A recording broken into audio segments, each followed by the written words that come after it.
mandate was just to investigate Israeli crimes. He himself said he couldn't fulfill that mandate unless it was modified and included crimes on all sides. The Human Rights Council said, fine, we'll modify the mandate and we'll accept your terms. At that point, Richard Goldstone accepted to head the mission. So you have to ask yourself the question, if what the gentleman said were true, why did Goldstone accept? If it were so biased, he always had the option of saying no. Why would a well-known supporter of Israel have accepted that mandate if it were biased against Israel? What do you think, Norman Finkelstein, are the limitations of the report? The main limitation of the report is it's all cast in the language of violations of the laws of war.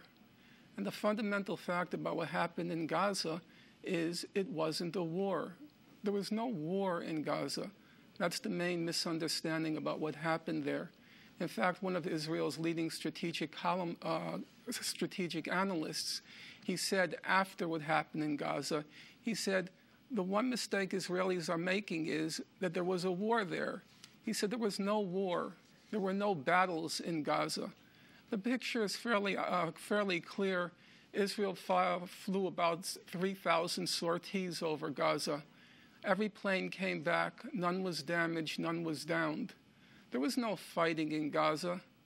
If you read the reports that were issued by the testimonies of the Israeli soldiers, the one consistent theme in all of the testimonies was they never met any Hamas militants. They never engaged in any battles.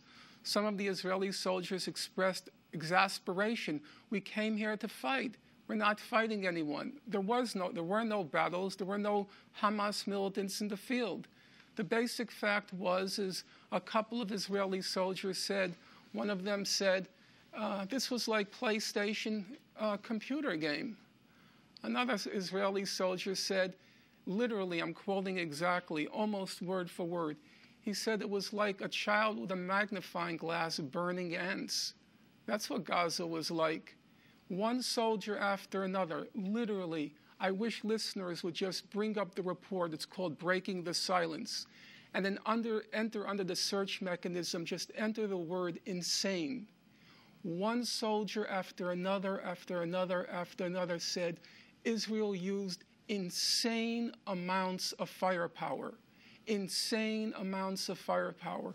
There were no soldiers, no battles, but they're using insane amounts of firepower. One soldier said, two soldiers actually talked about how the ground was trembling because of all the bombing and all of the missiles and all of the rockets. Another said that we were told, even though we were firing in the distance, we were told to evacuate the houses we were in because the shaking from the distance was going to cause the house to collapse over our heads. It was a massacre in Gaza. And you don't really see that because they're measuring everything against what they call the laws of war. But you're applying laws of war to a massacre. There was no war there.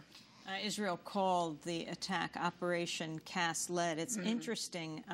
Judge Goldstone's daughter was interviewed on Israeli Army radio. She spoke in Hebrew.